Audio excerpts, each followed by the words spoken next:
સોમનાથ બાદ રાજકોટમાંથી પણ ખુલ્લેઆમ દેશી દારૂ વેચાણનો એક વિડીયો વાયરલ થયો। લઠ્ઠાકાંડ બાદ હજુ પણ ખુલ્લેઆમ દારૂનું વેચાણ થાય છે તેનો આ વિડીયો જ એક પુરાવો હોય તેમ માનવામાં આવી રહ્યું છે। બેડી ચોકડી નજીકનો આ વિડીયો હોવાનું અનુમાન છે। દારૂબંધી માત્ર કાગળ પર હોય તેવો ઘાટ સર્જાયો છે।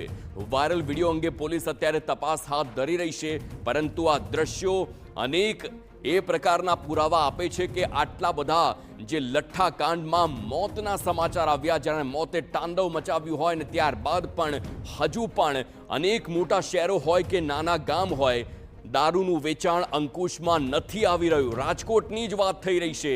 વાયરલ થયેલો આ વિડીયો જુઓ અને આપ ખુદ નક્કી કરો કે આ વિડીયોમાં શું આપને દેખાઈ રહ્યું છે। આ સ્પષ્ટપણે બેડી ચોકડી નજીકનો વિડીયો હોય અને અત્યારે વાયરલ થઈ રહ્યો હોય, અને આ વાયરલ વિડીયોની અત્યારે તપાસ પણ ચાલી રહી છે, પરંતુ આ દારૂબંધી કેટલા હદમાં અમલમાં છે તેની વાસ્તવિકતાના દ્રશ્યો રાજકોટના આપની સ્ક્રીન પર।